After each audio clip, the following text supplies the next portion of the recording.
A woman rarely fears losing a man at the moment she hurts him. In that moment there is distance, justification, emotion, and often a sense of relief. The fear doesn't arrive during the argument, the silence, or even the breakup. It comes later quietly, when the noise fades and the consequences begin to settle. That's when the mind starts replaying moments that once felt ordinary but now feel irreplaceable. Not the dramatic highs, but the calm.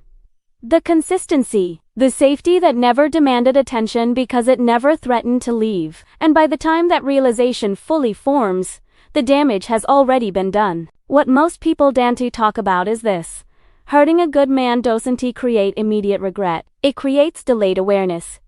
A good man doesn't respond with chaos or revenge. He responds with distance, with withdrawal, with silence. And silence becomes terrifying when you realize it's permanent. At first, it feels like freedom. Later, it feels like loss with no solution. Because unlike excitement, trust doesn't regenerate on demand. Once it's broken, it doesn't return simply because time passes or apologies are offered. This isn't about blaming women or excusing men. It's about understanding emotional patterns that unfold after choices are made.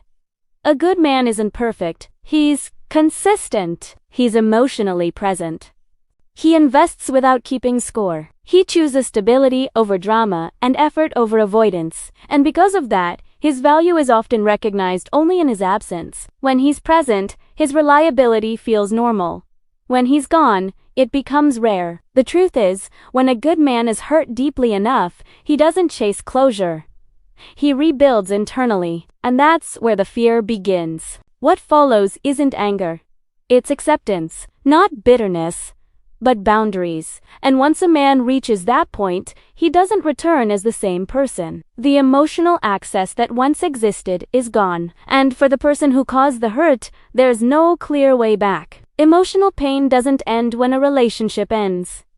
It evolves. It changes form. For men, it often turns into discipline, distance, and growth. For women who cause the damage, it often turns into reflection, comparison, and quiet regret. Not always regret for the relationship itself, but regret for the version of themselves they were when they had something they didn't fully understand. This isn't about teaching anyone how to win someone back. It is about revealing the three fears that tend to surface after a good man is lost, not immediately, not publicly, but privately, in moments of silence, in future relationships, and in the uncomfortable realization that some connections don't come twice. What many women don't realize in the moment is that what they walking away from isn't just a man. It's a feeling.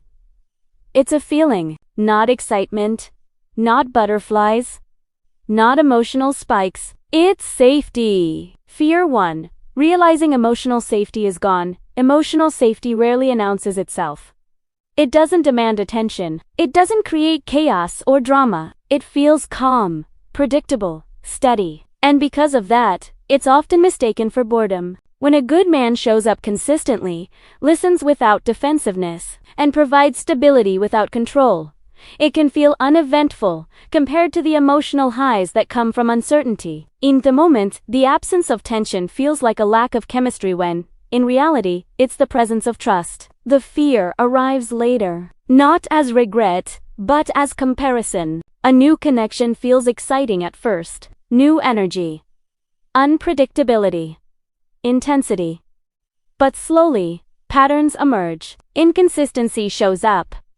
Emotional unavailability surfaces. Words stop matching actions. And that's when the memory of safety returns, not as nostalgia, but as contrast. The realization isn't I miss him, it's I don't feel as secure as I once did. That's when the fear takes shape. A good man offers emotional shelter. Not perfection, not control, not submission. Reliability. His presence lowers anxiety instead of increasing it. And that kind of presence is rare. Most people don't realize how rare it is until they experience its absence repeatedly. The fear isn't loneliness. It's the realization that calm love might not come again in the same form. Emotional safety becomes a reference point. And once that reference exists, everything else feels unstable by comparison. What makes this fear harder to articulate is that there's no dramatic story to tell. No villain. No explosion. Just the quiet understanding that excitement fades, but safety endures. And when safety is gone, the nervous system remembers. It remembers how it felt to exhale, to not overthink every message, to trust consistency. This fear deepens over time because each new experience reinforces what was lost rather than replacing it. It's not about wanting him back. It's about fearing the absence of what he represented. A good man sets a standard for emotional regulation and mutual respect. After that standard is set, chaos becomes harder to tolerate even when chaos feels familiar or exciting. The most painful realization is this: what felt ordinary was actually exceptional, and exceptional things, once lost, don't simply return. Fear 2.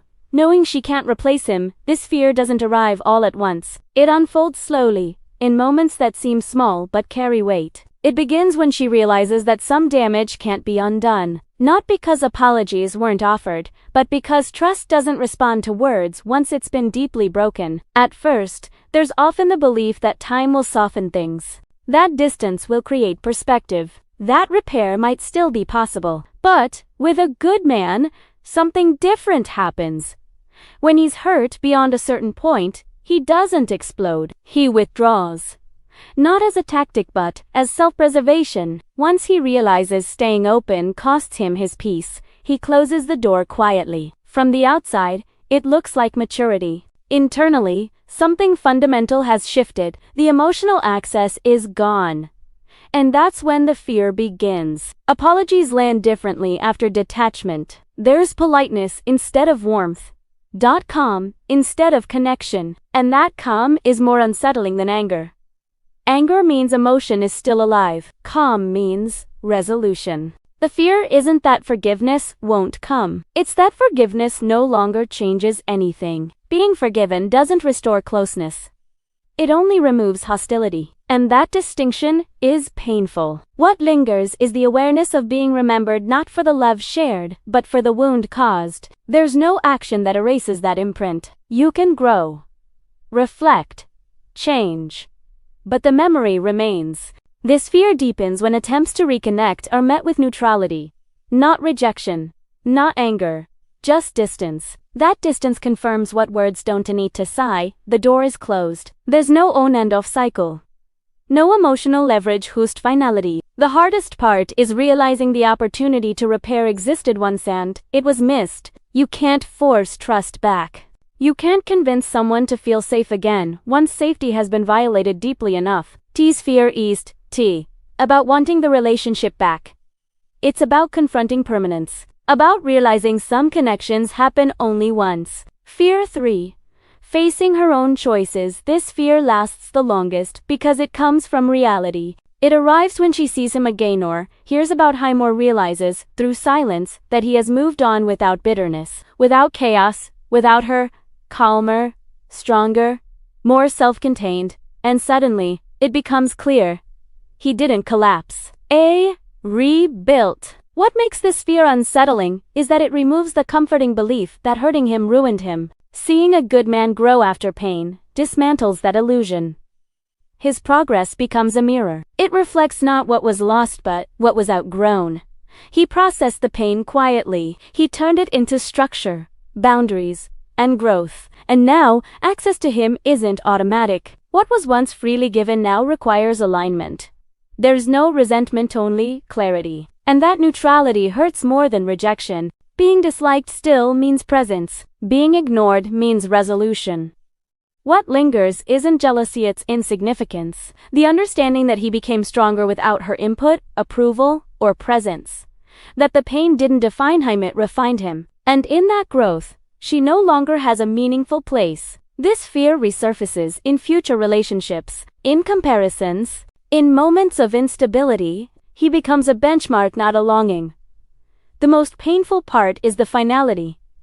No confrontation, no dramatic ending, just the quiet awareness that he moved forward in spite of her and found peace. Some losses don't announce themselves loudly. They reveal their weight slowly through silence, comparison, and reflection. Hurting a good man doesn't feel significant at first because good men don't punish.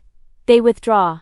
They learn. They move forward. and by the time the impact is fully understood, there's nothing left to negotiate with, only acceptance. This isn't about blame. It's about awareness. Some kinds of love are quiet, and because they're quiet, they're easy to undervalue. Emotional safety, trust, and consistency don't demand attention.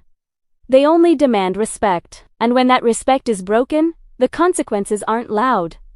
They're permanent. For men, your value isn't measured by who stays when you tolerate disrespect, but by who remains when you maintain boundaries. Distance after pain isn't weakness.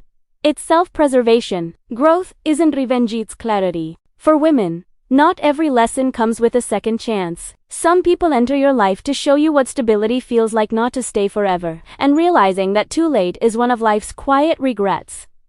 Good men don't leave scars. They leave standards. And once those standards are set, they follow both people forward, one as growth, the other as reflection.